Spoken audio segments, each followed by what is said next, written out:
Hi friends, how are you. अब हम आज बिजनेस स्टडीज़ का पहला चैप्टर, जिसके बारे में आप लोग जानते भी हैं, पढ़े भी हैं, मैं दोबारा फिर से बच्चों के ऑन डिमांड ये वीडियो बना रहा हूँ। तो हमारा सबसे पहला चैप्टर है nature and significance of management. आपको बता दूं कि जो हमारे क्लास 12th की जो बुक है बिजनेस स्टडीज़, वो टोटली डिपेंड है मैनेजमेंट के ऊपर। इसमें हमें मैनेजमेंट के 8 चैप्टर पढ़ना है। मैनेजमेंट के 8 चैप्टर पढ़ने के बाद इसमें हमें सबसे पहले जो हमारा चैप्टर है nature and significance of management, management से रिलेटेड क्या क्या चीजें होती हैं, आगे वन बाय वन ये चैप्टर बनते गया है। अब हम चलते हैं हमारे सीधे टॉपिक पर। तो किसी भी चीज को पढ़ने से पहले आप उस चीज के मतलब को जानेंगे। अगर आप किसी चीज के मतलब को नहीं जानते हैं तो समझ जाइए आप उसकी रियल चीजों को नहीं जानते। तो सबसे पहले हमारा टॉपिक है, क्या है चैप्टर का नाम, nature and significance of management. Management का नेचर क्या होता है और मैनेजमेंट का सिग्निफिकेंस क्या होता है। Significance means importance. अब हम इस चैप्टर में पढ़ेंगे कि मैनेजमेंट का बिहेवियर क्या है, what is the nature of management and significance and what are the importance of management, in which field the management are, in which field management are not allowed, means each and every field management is there। चाहे हमारा घर हो, चाहे school हो, चाहे college हो, चाहे hospital हो, चाहे मंदिर हो, हर जगह मैनेजमेंट है। बिना मैनेजमेंट के हम कोई काम कर ही नहीं सकते। तो चलिए हम सीधे चलते हैं अब मैनेजमेंट के डेफिनेशन की तरफ। तो हमारा टॉपिक है पहला मैनेजमेंट। What is management. तो मैनेजमेंट का डेफिनेशन ये आपको एनसीईआरटी में मिल जाएगा। आप चाहेंगे तो ये आपको एनसीईआरटी में इजीली वे में मिल जाएगा। तो हमारी टॉपिक है पहला, व्हाट इज मैनेजमेंट। तो management is a process, it is a process. अब ध्यान रखिएगा, management is not a thing, it is a process. Management is not a thing, it is a process. Management is a process of getting things done with the aim of achieving goal effectively and efficiently.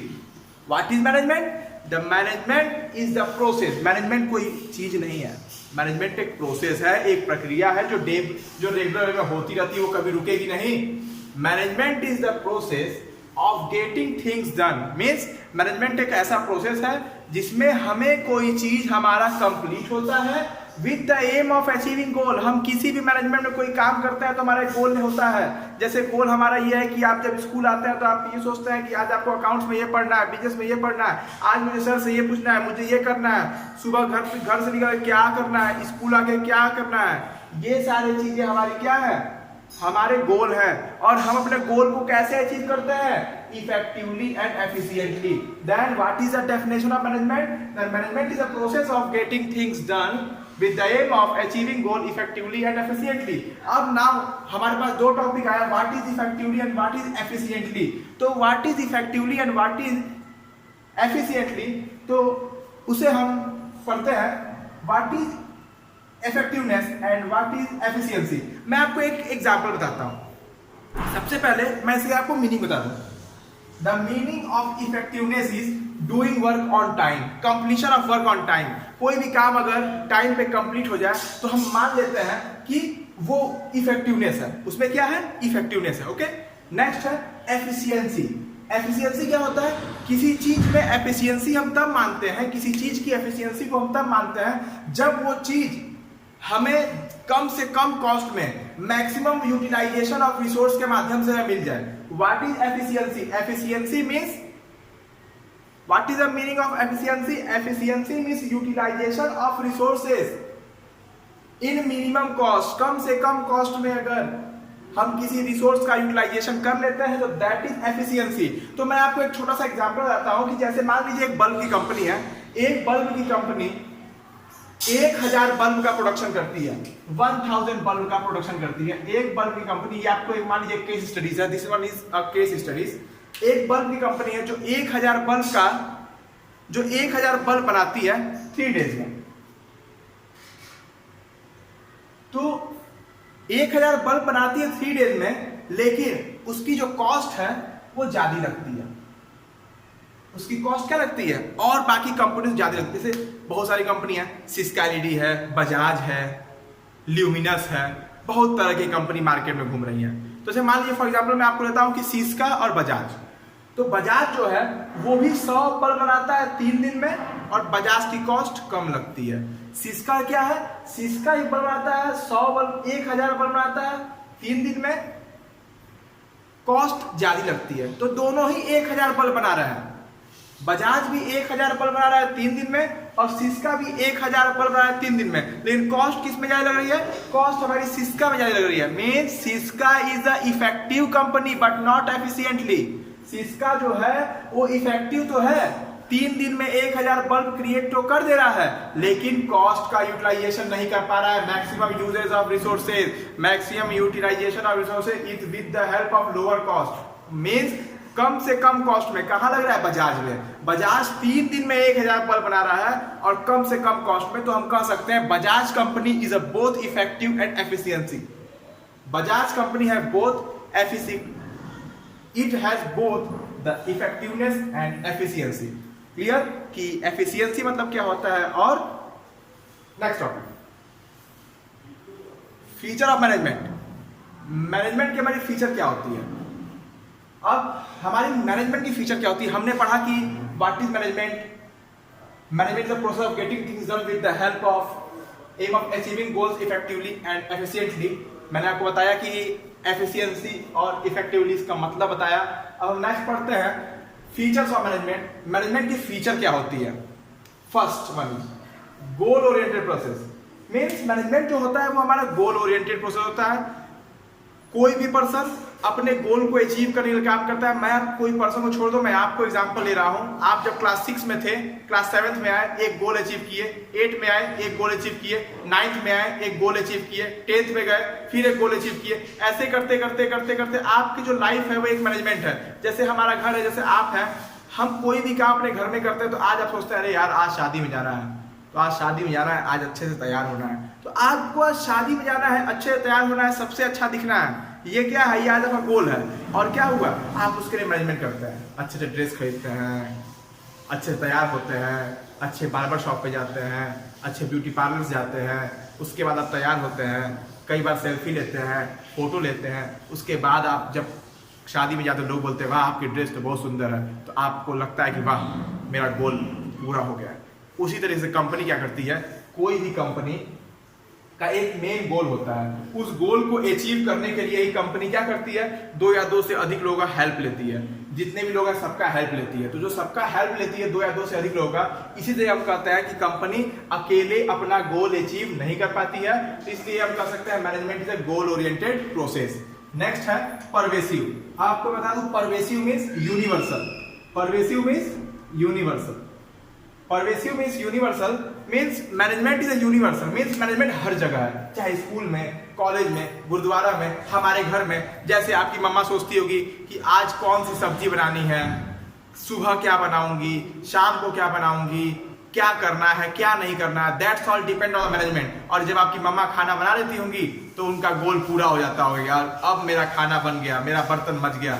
अब क्या होता है? अब आपकी मम्मा आराम करेंगी। जब आपकी मम्मा आराम, उनका गोल अचीव हो गया। लेकिन जब तक उनका गोल अचीव नहीं होता है, सुबह से उठने से लेकर शाम के सोने तक वो दिन भर काम करती रहती हैं। तो इसलिए कह सकते हैं चाहे स्कूल हो, कॉलेज हो, मंदिर हो, गुरुद्वारा हो, हर जगह मैनेजमेंट क्या है? यूज होता है। इवन हमारे घर में, मैंने आपको एग्जाम्पल दिया, हमारे घर में भी मैनेजमेंट यूज होता है।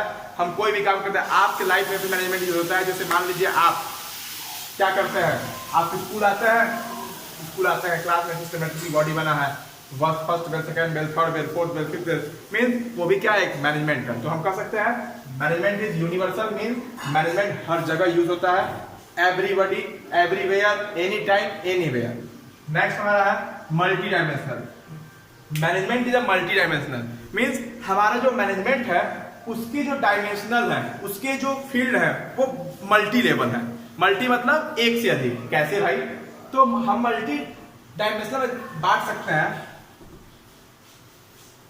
Work, people and third one is operation. Management is multi dimensional. Management is multi dimensional means there are many dimensional of a management. Management के बहुत सारे डायमेंशनल होते हैं, बहुत सारे क्षेत्र होते हैं। तो हाँ, मैनेजमेंट के बहुत सारे क्षेत्र होते हैं, मैनेजमेंट के बहुत सारे डायमेंशन होते हैं। तो जो मैनेजमेंट के डायमेंशन होता है वो मैं आपको बताने आ रहा हूं कि मैनेजमेंट 3 जगह काम करता है। एक होता है वर्क। वर्क मीन्स कोई भी मैनेजमेंट क्या सोचता है, काम क्या करना है। जैसे फॉर एग्जाम्पल आप किसी कंपनी के ओनर हो तो आप क्या सोचोगे? अरे यार मैंने तो कंपनी खोल दिया, कंपनी कैसे चला रहा है, कंपनी के बारे में क्या क्या करना है, कंपनी का गोल कैसे अचीव होगा। तो आप क्या करते हो, पूरी प्लानिंग करते हो, पूरी वर्क स्ट्रक्चर तैयार करते हो। और उसके बाद आप क्या करते हो, management of people, management of work हो गया। आपकी कंपनी है, आपने सोच लिया कि मुझे कंपनी आपने खोल दिया, कि आपने सोचा कि मुझे 10 करोड़ रुपए कमाना है, फायदा कमाना है, लोगों को ये काम देना है। तो आपने क्या सोचा, that is management of work, that is management of work. जो टॉप लेवल के मैनेजमेंट होते हैं, that is management of work. Next हमारा आता है management of people. Management of people क्या होता है, तो मैनेजमेंट ऑफ पीपल क्या होता है कि हमने तो काम तो तैयार कर लिया, अब उस काम को करेगा कौन। हमने काम तो तैयार कर लिया, जो हमारे कंपनी के हायर बॉडी है, CEO, board of director, GM, ये क्या कर लिए, काम को तैयार तो कर लिए, लेकिन इस काम को एग्जीक्यूट कौन करेगा। इस काम को एग्जीक्यूट करने के लिए मैनेजमेंट ऑफ पीपल आया। मींस सेल्स कौन करेगा, परचेज कौन करेगा, सामान की क्वालिटी कौन चेक करेगा, रिसेप्शन पे कौन रहेगा, ऑडिटिंग कौन रहेगा, अकाउंटिंग कौन करेगा, कॉस्ट कौन बनाएगा, ये सारी चीजें डिपेंड होती है। तो हम ये सब काम बांट देते हैं, that is known as management of people. उसके बाद क्या होता है, नेक्स्ट आता है management of operation. Management of operation means कोई भी ऑर्गेनाइजेशन अपने गोल को अचीव करने के लिए काम करती है। जैसे एक स्कूल का मैं एग्जांपल देता हूं। एक स्कूल का मेन एम होता है, आज के डेट में एक स्कूल का मेन एम होता है ज्यादा से ज्यादा फायदा कमाना और ज्यादा से ज्यादा बच्चों को स्कूल में एंटर करना। तो क्या करता है, उनका मेन एम तो अचीव होता है। और दूसरा सोशल एम क्या होता है कि उन्हें पढ़ाना, उन्हें शिक्षित करना। तो टीचर्स को भेजना है क्लास में और टीचर को बोलते हैं देखिए मैं, जैसे मान लीजिए मैनेजमेंट ऑफ पीपल क्या है, मैं आपको अकाउंट्स पढ़ाता हूँ, बिजनेस पढ़ाता हूँ और इकोनॉमिक्स पढ़ाता हूँ। तो मैं क्या हूँ, मैं मैनेजमेंट ऑफ पीपल हूँ। अब मेरे द्वारा किया गया काम that is management of operation. मेरे द्वारा किया गया काम that is management of operation. तो नेक्स्ट हम कह सकते हैं कि there are 3 dimension of the business, sorry there are the 3 dimension of the management. Management के 3 डायमेंशनल होते हैं। पहले management of work, management of people and management of operation. What is management of work, कि what is to be done, हमको करना क्या है, by whom is to be done, किसके द्वारा होगा, और इन दोनों के कॉम्बिनेशन को हम बोलते हैं management of operation. What is management of work, what is to be done, एक मैनेजमेंट में होता है हमें करना क्या है, हुम इज टू बी डन, इसको करेगा कौन, और प्रोफेशन में क्या होता है इन दोनों का कॉम्बिनेशन, वर्क और पेपर, दोनों का कॉम्बिनेशन हमारा क्या बनता है, ऑपरेशन। जैसे मैंने आपको एग्जांपल दिया कि एक स्कूल है, वो प्लानिंग किया कि मुझे अकाउंट्स का टीचर चाहिए, that is management of work. वो क्या किया, प्रिंस तिवारी को अकाउंट्स दे दिया पढ़ाने के लिए, तो वो that is management of people. अब वो क्या करेगा, प्रिंस तिवारी स्कूल में पढ़ा रहा है कि नहीं पढ़ा रहा है, क्लास में जा रहा है कि नहीं जा रहा है, इस चीज को बात करेगा, that is management of operation. Okay, next हमारा है continuous process. Management is a continuous process. Management बता दो एक ऐसा प्रोसेस जो लगातार होते रहता है, वो कभी रुकता नहीं। फॉर एग्जाम्पल आप क्लास 8 में थे, फिर क्लास 9 में गए, फिर सोचे अरे यार अब तो 9th में आ गया, अब मेहनत करूंगा, मेहनत से पढ़े। 10th में आ गए, अरे यार अब तो बोर्ड्स आ गया, अब और मेहनत करूंगा, बोर्ड्स दिए, अरे यार अब तो 11th आ गया, बड़ा हो रहा हूँ, फिर मेहनत करूंगा। 12th में गए, 12th में जाके अरे यार अब तो 12th है, अब कुछ करियर बनाना है, फिर मेहनत करते हैं। 12th के बाद अरे यार अच्छे यूनिवर्सिटी में एडमिशन नहीं होगा, अच्छे कोर्स में एडमिशन नहीं होगा, मम्मी क्या बोलेंगी, पापा क्या बोलेंगे, उस टाइम और मैनेजमेंट करते हैं, अच्छे से अच्छा एंट्रेंस की तैयारी करते हैं ताकि एग्जाम में आपके अच्छे मार्क्स आए, ताकि अच्छी जगह एडमिशन हो जाए। मीन्स आप 7th से लेकर, मीन्स आप जब से बॉर्न हुए हैं तब से लेकर जब तक डेथ नहीं होता तब तक आपके लाइफ में मैनेजमेंट चलते रहता है। आपके पापा आपके मम्मी लाइफ में रेगुलर मैनेजमेंट करते रहते हैं, सुबह उठ के आपकी मम्मी मैनेजमेंट करती रहती हैं, क्या करना है क्या नहीं करना है, बच्चों को टिफिन देना है, फिर आना है, बच्चों को खाना खिलाना है, फिर सोना है, फिर जागना है, फिर उनका एक पूरा एक क्या है वर्क स्ट्रक्चर है। तो हम कह सकते हैं management is a continuous process. Management लगातार होने वाली प्रक्रिया है, मैनेजमेंट रुकने वाली नहीं है। नेक्स्ट है group activity. Group activity means management is a group activity. इसका मतलब होता है कि अकेला आदमी अपना काम नहीं कर सकता। जैसे फॉर एग्जांपल मैं कंपनी में सेल्स मैनेजर हूं और मैं ये सोचूं अरे यार देखना मैं कंपनी के सारे सामान को बहुत जल्दी बेचवा दूंगा, तो क्या मेरे अच्छा काम करने से कंपनी को प्रॉफिट होगा? मान लो मैं सारा सामान ही बिकवा दिया और प्रोडक्शन ही नहीं हुआ तो क्या होगा? मैंने क्या किया, सारा सामान बिकवा दिया और प्रोडक्शन वाला प्रोडक्शन नहीं कर रहा है, खूब आराम कर रहा है, सुस्ती से आराम कर रहा है, तो क्या गोल कंपनी का अचीव हो पाएगा? नहीं।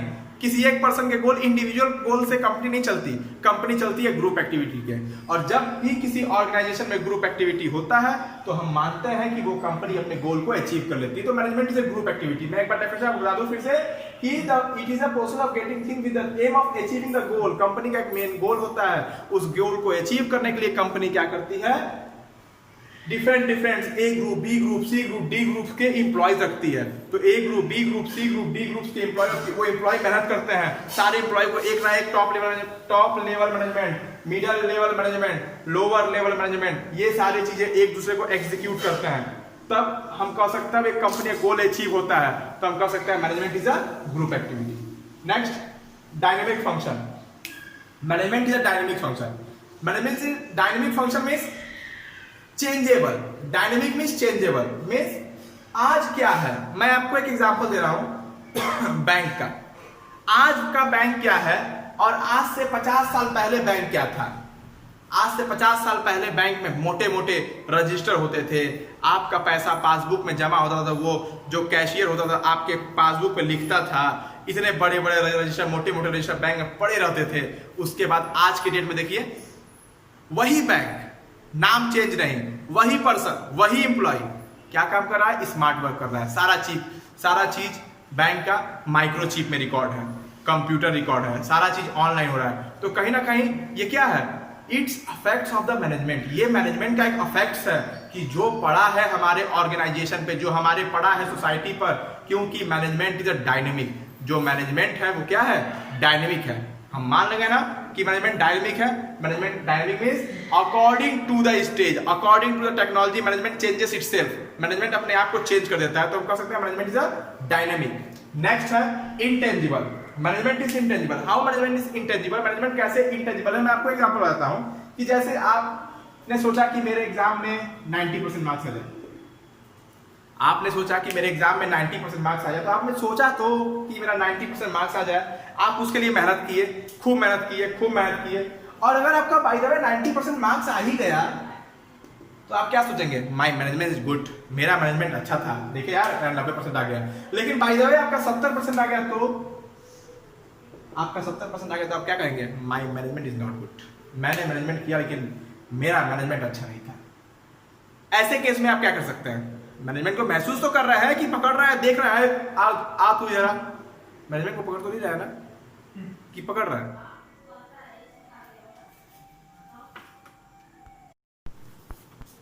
नेक्स्ट अब हम पढ़ते हैं ऑब्जेक्टिव्स ऑफ मैनेजमेंट। मैनेजमेंट के ऑब्जेक्टिव्स क्या होती हैं। अब तक हमने पढ़ा कि what is management, effectiveness of management, efficiency and functions of management. अब हम चलते हैं इस वीडियो की लास्ट टॉपिक पढ़ने, ऑब्जेक्टिव्स ऑफ मैनेजमेंट, कि मैनेजमेंट की ऑब्जेक्टिव्स होती क्या है। चलिए अब चलते हैं सीधे अपने टॉपिक पर कि what are the objectives of management. देखिए कोई ही मैनेजमेंट होती है तो उसका एक करने का मेन एम होता है, जो हम मैनेजमेंट करते हैं तो उसका करने का एक फिक्स एम होता है। अब वो एम होता क्या है, उस एम को हम कितने भागों में क्लासिफाई कर सकते हैं, हमारे ऑब्जेक्टिव्स मेजर कितने होते हैं। तो हम अपने ऑब्जेक्टिव को मेजॉरिटी में 3 टाइप्स में डिवाइड कर सकते हैं। Firstly organisational objective, second social objective, third personal objective. Then what is the organizational objective of the management? Management का ऑर्गेनाइजेशनल ऑब्जेक्टिव किसे कहते हैं, तो हम कह सकते हैं the organisational objective of management is related to the organisation. Management का जो ऑर्गेनाइजेशनल ऑब्जेक्टिव होता है उसका रिलेशन मैनेजमेंट से होता है, उसका रिलेशन ऑर्गेनाइजेशन से होता है। Organisational objective is related to organisation, organisation objective का रिलेशन ऑर्गेनाइजेशन से होता है। ओके, तो हमारा ऑर्गेनाइजेशन में कौन कौन सी ऑब्जेक्टिव होती है, तो first one is survival, second one is growth, second one is profit and third one is growth. फिर से बता दिया, मैं गलत बोल दिया। First one is survival, second one is profit and third one is growth. अब सर्वाइवल मीन्स क्या होता है, मैनेजमेंट का ऑर्गेनाइजेशन ऑब्जेक्टिव है सर्वाइवल। सर्वाइवल मीन्स मैनेजमेंट ये करता है कि आप इतना कमाइए कि खुद की खर्चे निकल सकें, खुद के ऑर्गेनाइजेशन के खर्चे निकल सकें। मैनेजमेंट का ऑर्गेनाइजेशनल ऑब्जेक्टिव पहला यही होता है कि आप इतना पैसा अर्न कर लीजिए कि आप खुद का कमाई कर सकें, खुद के बिजनेस को सही ढंग से चला सकें, क्योंकि मार्केट में बहुत लोग आपका कंपीट करते हैं, बहुत लोग आपसे कंपीट करते हैं। और इतने लोग आपसे कम्पीट करते हैं। अगर आप वहां पर स्टैंड नहीं हो पाए, अगर आप बिजनेस खोलते ही सोचे मुझे लाखों रुपए प्रॉफिट हो जाए, दैट इज इम्पॉसिबल। आप तुरंत मार्केट से आउट हो जाएंगे। मार्केट से इन आप तभी होंगे जब आप सर्वाइवल होना सीखेंगे। सर्वाइवल मीन्स जीने खा दो भाई। जितनों भी बिजनेस किए हैं, जो भी बिजनेस कर रहे हैं भाई, जिंदा रहें। बस मुश्किल से मुश्किल जिंदा रहें, 2 रोटी आए, हमारा बिजनेस चले। लेकिन एक समय के बाद आपका बिजनेस क्या होगा, आगे बढ़ेगा। लेकिन अगर पहले ही सोचे प्रॉफिट कमाना, तो ना बाबा ना, वही वाली कहानी हो जाएगी। नेक्स्ट है हमारा प्रॉफिट। अब हमने सर्वाइवल तो कर लिया, हम कई दिन से सर्वाइवल कर रहे हैं, तो सर्वाइवल ही करना तो मेन एम नहीं है यार। साल 2 साल से हम सर्वाइव कर रहे हैं, स्टैंड हो गए मार्केट में। हमारा मार्केट में गुडविल जनरेट हो गया, हमको लोग मार्केट में जानने लगे। अब हम थोड़ा सा और लेवल हाई करेंगे अपना। अब हम प्रॉफिट कमाना सीखेंगे। 100 रुपए का सामान पे 10 रुपया, 12 रुपया, 8 रुपया, जो भी हम कर सकते हैं। तो that's is profit. Third one is growth. Growth क्या होता है, कैसे हम जानते हैं कि हमारा मैनेजमेंट ग्रोथ हो रहा है, कैसे हम जानते हैं कि हमारे मैनेजमेंट की वजह से हमारा बिजनेस ग्रोथ हो रहा है। तो ग्रोथ हमारा कैसे होता है कि हमारा सबसे पहले नंबर्स ऑफ ब्रांचेस बढ़ते हैं, नंबर्स ऑफ एम्प्लॉयज बढ़ते हैं, हमारे क्वालिटी बहुत तेज होती है, पब्लिक्स ऐड होते हैं, पब्लिक रिकॉग्निशन मिलता है, हमारे इस प्रोडक्ट को ब्रांडिंग मिलता है, हमारे प्रोडक्ट काफी लोगों तक चर्चित होते हैं और कई लोगों के जबान पे होते हैं। जैसे हमारे डेटॉल साबुन, लाइफ बॉय सबके जबान पे है, पार्ले जी बिस्किट सबके जबान पे है। That's means Parle G business and the management of the Parle G is totally on the highest of the growth. वो क्या है, ग्रोथ पे है। तो हम कह सकते हैं बिजनेस के ऑर्गेनाइजेशनल ऑब्जेक्टिव किसे कहते हैं, the objective related to the organisation is known as organisational objective. और ऑर्गेनाइजेशनल ऑब्जेक्टिव 3 होते हैं, सर्वाइवल, ग्रोथ और प्रॉफिट। सर्वाइवल मीन्स क्या होता है, जिंदा रहिए, कम से कम बिजनेस में हमें स्टैंड करना है। मार्केट में बहुत लोग आपसे कम्पीट करते हैं, इतने लोग आपसे कम्पीट करते हैं, उनको आपको कम्पीट नहीं करने देना है, आपको उनके साथ रहना है, आपको जीना है, आपको जीना सीखना है। That is survival. उसके बाद धीरे धीरे प्रॉफिट कमाते हैं। उसके बाद जब आप प्रॉफिट कमा लेते हैं, जब आप मार्केट में स्टैंड भी कर लेते हैं, तब प्रॉफिट कमाते हैं। और जब कई सालों के बाद आप प्रॉफिट कमाते कमाते कमाते आप देखते हैं कि आपके कई सारे ब्रांचेस आती हैं, बहुत इंप्लॉयज आती हैं, बहुत सारे आपकी ब्रांडिंग आती हैं, आपको पब्लिक रिकॉग्निशन मिलता है। तो इन सारी चीजों से क्या होता है, ऑर्गेनाइजेशनल ऑब्जेक्टिव। अब क्या हुआ, हम तो अपने बारे में सोच लिए। ऑब्जेक्टिव ऑफ मैनेजमेंट पहला था ऑर्गेनाइजेशनल ऑब्जेक्टिव। अब ऑर्गेनाइजेशनल ऑब्जेक्टिव क्या होता है, इंडिविजुअल ऑब्जेक्टिव होता है। अब हम तो अपने बारे में सोच लिए, मतलब बिजनेस अपने बारे में सोच लिया, कैसे सरवाइव करें, कैसे प्रॉफिट कमाएं, कैसे ग्रोथ करें। तो यार, तो उसको तो सोसाइटी के लिए तो कुछ ना कुछ करना पड़ेगा, उसको सोसाइटी के लिए भी तो कुछ ना कुछ करना पड़ेगा। तो that is known as social objective. What is social objective, the social objective is the objective that is related with the society. What is social objective, social objective is the objective that is related to the society. अब एक management society के लिए क्या क्या करे, अब एक businessman society के लिए क्या क्या कर सकता है। पहला, selling of goods in lower price, कम से कम कीमत में सामान को बेचे। Selling of high variety goods on reasonable price, जो हाई वैरायटी के गुड्स है उनको रीजनेबल प्राइस में दे। होल्डिंग ऑफ मेडिकल कैंप लगवाए।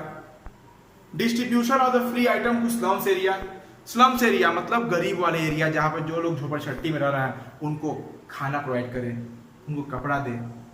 Time to time education facility, कोई भी ऑर्गेनाइजेशन जो स्लम एरिया है, चाहे ऐसे समाज के लोग जो पढ़ नहीं पाते हैं, उनको पढ़ाई के लिए बुक्स, कॉपी, किताब, pen, financial support according to their stability and according to the business of nature. अपने बिजनेस के अकॉर्डिंग हेल्प कर सकते हैं यार। 10 बच्चों का भी तो हेल्प करो। अरे यार, कम से कम अपने एम्प्लॉय के 100 रुपए भी सैलरी काटोगे ना, तो अगर आपके पास 100 एम्प्लॉय है ना यार, तो 10,000 रुपए हो जाएगा। 10,000 में 2 बच्चे से यार 4 बच्चों की पढ़ाई अच्छी चलेगी। That is known as social objective. तो बिजनेस का मेन ऑब्जेक्टिव सोशल ऑब्जेक्टिव भी होता है। अब हमने पढ़ा ऑर्गेनाइजेशन के बारे में, हमने अपने बारे में सोचा, हमने सोसाइटी के बारे में सोच लिया। अब हमें अपने एम्प्लॉय के बारे में सोचना पड़ेगा यार, कि जो हमारे यहाँ काम कर रहा है, अगर हम उसके बारे में नहीं सोचेंगे तो छोड़ के चला जाएगा, और अगर वो छोड़ के चला जाएगा तो मारना मक्खी, और जब आप उसको मक्खी मारोगे तो फिर से वो मिलेगा नहीं। तो पर्सनल ऑब्जेक्टिव में क्या होता है, personal objective is a objective that is related to employees. Personal objective is the objective that is related to the employees of our business. Personal objective is the objective that is related with the objectives of our that is related with the employees of the business. Personal objective हमारे employ से related होता है. क्या क्या हम अपने employ करें, क्या क्या एक ऑर्गेनाइजेशन का मेन ऑब्जेक्टिव होता है कि वो अपने एम्प्लॉय के लिए क्या क्या करें. Firstly good salary. आप अपने एम्प्लॉयज को अच्छी सैलरी प्रोवाइड करें. अगर आप अपने एम्प्लॉय को ना अच्छी सैलरी प्रोवाइड करोगे ना तो आपका एम्प्लॉय कभी आपके ऑर्गेनाइजेशन को स्विच करने के बारे में छोड़ ही नहीं सकता. और जब वो आपके ऑर्गेनाइजेशन को स्विच करने के बारे में नहीं छोड़ेगा तो उसके दिमाग में एक बात रहेगा, अरे यार ये ऑर्गेनाइजेशन मुझे बहुत अच्छी सैलरी देता है, मुझे इस ऑर्गेनाइजेशन के लिए बहुत मन से काम करना चाहिए. सेकेंड चीज, कॉम्पिटिटिव मार्केट. आप अपने एम्प्लॉय को कॉम्पिटिटिव मार्केट में उतार दीजिए ना. आप जब अपने एम्प्लॉय को कॉम्पिटिटिव मार्केट में उतार देंगे और जब आप उसको अच्छी सैलरी देंगे तो मेहनत करेगा. जैसे फॉर एग्जांपल मैं आपको एग्जांपल देता हूं, दूध का बिजनेस है. मान लीजिए आपने 10 गाय पाला, समझिएगा, आपने 10 गाय पाला और एक आदमी है जो दूध निकालता है. आप उसको देते हो 10 रुपया. एक गाय का दूध निकालो, 10 रुपया लो. वो क्या करेगा? और बोलते हो 10 रुपया लो भी और 2 घंटा चौराहे पे बैठो भी. क्या करेगा? वो तुम्हारा मन से दूध बेचेगा, मालूम चलेगा दूध में कीड़े पड़ रहे हैं, फट जाएगा, वो ध्यान नहीं देगा. गाय का दूध भी ठीक से नहीं दुहेगा. चाहे उसका एग्जांपल छोड़ दीजिए, दूसरा एग्जांपल लीजिए. जैसे स्कूल में टीचर को ले लीजिए. अगर आप किसी टीचर को अच्छी सैलरी नहीं दोगे तो क्या वो टीचर क्लास में आके पढ़ाएगा? उसका तो काम है 40 मिनट बैठना, कुछ ना कुछ टॉपिक बताना, लेकिन उतने फोर्सली नहीं बताएगा. लेकिन अगर आप उस टीचर को अच्छी से अच्छी सैलरी दोगे ना तो टीचर बहुत मेहनत से काम करेगा. तो मतलब आप अपने लोगों को कॉम्पिटिटिव मार्केट में उतार दीजिए. सीधे अपने एम्प्लॉय को कॉम्पिटिटिव मार्केट में अगर आप उतार देंगे और अगर आप अच्छी सैलरी देते हैं ना, देखना यार वो तुम्हारे लिए इतना काम करेगा कि आपको आसमान की बुलंदियों तक पहुंचा सकता है और जो आपका मेन एम है वो कर सकता है. जैसे मैं आपको बताया ना, रिलायंस, वोडाफोन, रेडमी का फोन ले लो यार. रेडमी का फोन आज सबके हाथ में है. 70% भारतीयों के हाथ में रेडमी का फोन है. रेडमी अपने प्रमोटर को 10,000 सैलरी देती है. प्रमोटर मतलब जो खड़े होकर दुकानों पे मोबाइल बेचते हैं. 5 घंटे काम होती है, 6 घंटे काम होती है, 10,000 सैलरी मिलती है. यहाँ तो आदमी दिन भर दुकान पर है तो 10,000 नहीं मिलेगा. और रेडमी जैसी कंपनी उनको 10,000 देती है. आज देखिए रेडमी का मार्केट हर हाथ में रेडमी है. क्यों? क्योंकि अकॉर्डिंग टू देयर एम्प्लॉय, वो अपने एम्प्लॉय की वजह से. रेडमी क्या किया? रेडमी ने एक काम किया, अच्छी क्वालिटी दी, अच्छी एम्प्लॉय रखा, अच्छी सैलरी दिया. उसके बाद आराम से किया, बोला अरे यार मैं तो अब 3 चीज दे रहा हूँ, अच्छी क्वालिटी भी दे रहा हूँ, अच्छी सैलरी भी दे रहा हूँ, अच्छे प्रोडक्ट भी दे रहा हूँ. और रेडमी अब सारे प्रोडक्ट निकालता है, उसके सामान बिकते रहती है. नेक्स्ट वन इज मतलब पर्सनल ऑब्जेक्टिव में है give recognition. Recognition means respect. आप अपने एम्प्लॉयज को रेस्पेक्ट दीजिए. किसी भी ऑर्गेनाइजेशन में अगर कोई एम्प्लॉय काम कर रहा है तो आप अपने एम्प्लॉयज को रेस्पेक्ट दीजिए. अगर आप अपने एम्प्लॉय को रेस्पेक्ट देंगे तो आपका एम्प्लॉय आपको रेस्पेक्ट देगा और आपका एम्प्लॉय आपको रेस्पेक्ट देने के साथ आपके ऑर्गेनाइजेशन को भी रेस्पेक्ट देगा. जब वो आपके ऑर्गेनाइजेशन को रेस्पेक्ट देने रहेगा ना तो आप देखिएगा आपसे ज्यादा वो आपके ऑर्गेनाइजेशन को मानेगा और आपकी ऑर्गेनाइजेशन को कहाँ तक ले जाएगा जहां तक आप नहीं सोचे हैं. लेकिन बशर्ते आपको एक काम करना पड़ेगा कि आपने जो एम्प्लॉय रखा है उसकी आप रेस्पेक्ट करिए. Give respect, take respect. तो इस वीडियो में हमने इस टॉपिक में हमने इतना ही पढ़ा. अब एक लास्ट टॉपिक बनेगा, मतलब 1 से 2 वीडियो और रहेगा तो आपका ये chapter number 1 nature and significance of management over हो जाएगा. 1 से 2 वीडियो और रहेगा जिसमें आपका चैप्टर नंबर 1 ओवर हो जाएगा. उसके बाद मैं आपको एग्जामिनेशन से रिलेटेड केस स्टडीज, एग्जाम्पल्स, मैं एग्जामिनेशन से रिलेटेड मल्टीपल चॉइस क्वेश्चन, ये सारे चीजों का अच्छे ढंग से पढ़ाऊंगा. जब ये चैप्टर कंप्लीट हो जाता है मेरा 1-2 और वीडियो रहेगा. उसके बाद अगर आपको कोई भी दिक्कत होती है तो कमेंट सेक्शन में आप पूछ सकते हैं कि सर मुझे यहाँ डाउट है, सर मुझे ये समझा दीजिए. तो मैं आपको दोबारा वो चीजों को इजिली वे में एक्सप्लेन कर सकता हूँ. तो प्लीज आप इस वीडियो को पूरा देखिए. इस वीडियो में हमने क्या पढ़ा? हमने पढ़ा कि मीनिंग क्या होती है मैनेजमेंट की, नेचर क्या होता है, मैनेजमेंट का डेफिनेशन पढ़ा, डेफिनेशन में हमने पढ़ा था कि it is the process of getting the things done with the aim of achieving goal with effectively and efficiently. उसके बाद हमने इन दोनों के बारे में पढ़ा, फिर हमने फीचर ऑफ मैनेजमेंट पढ़ा, फिर हमने फीचर ऑफ मैनेजमेंट में क्या क्या पढ़ा कि गोल oriented process, pervasive, multi dimensional, continuous process, group activity, dynamic function और इंटेंजिबल। उसके बाद हमने ऑब्जेक्टिव पढ़ा, मैनेजमेंट के ऑब्जेक्टिव पढ़ा कि मैनेजमेंट के ऑब्जेक्टिव कितने होते हैं। तो मैनेजमेंट के 3 ऑब्जेक्टिव होते हैं। 3 ऑब्जेक्टिव में हमने पढ़ा कि एक होता है ऑर्गेनाइजेशनल ऑब्जेक्टिव, एक होता है सोशल ऑब्जेक्टिव और एक होता है पर्सनल ऑब्जेक्टिव। तो ऑर्गेनाइजेशनल ऑब्जेक्टिव किसके लिए होता है? ऑर्गेनाइजेशन के लिए होता है। सोशल ऑब्जेक्टिव सोसाइटी के लिए होता है और पर्सनल ऑब्जेक्टिव हमारे खुद के बिजनेस के लिए होता है और हमारे खुद के एम्प्लॉय के लिए होता है। तो अब हमने इसके बारे में सारी चीज़ों को इजीली वे में मैंने आपको पूरा समझाया था, तो आप इसको इजीली वे में देखिए। प्लीज़ आप इसको मैक्सिमम फ्रेंड्स तक भी शेयर करिए ताकि आपके फ्रेंड्स को भी कुछ फायदा हो। और आप इसका स्क्रीनशॉट ले सकते हैं, मैं छोड़ा हूँ। ज़्यादा बड़ा तो नहीं दिखेगा, ज़्यादा बड़ा नहीं दिख रहा होगा मेरे स्क्रीन से, ये चीज़ें बहुत बड़ी नहीं दिख रही होंगी, लेकिन हाँ आप अगर आप देखेंगे, अगर आप इजीली वे में देखेंगे तो आपको अच्छी से दिखाई देगी। और अगर आपको कोई डाउट होता है तो आप मुझसे पूछिए। और हाँ, एक चीज़ और बोल रहा हूँ यार, बहुत मेहनत लगता है इसको बनाने में, तो आप क्या करिए, मैक्सिमम फ्रेंड तक शेयर करिए। ओके।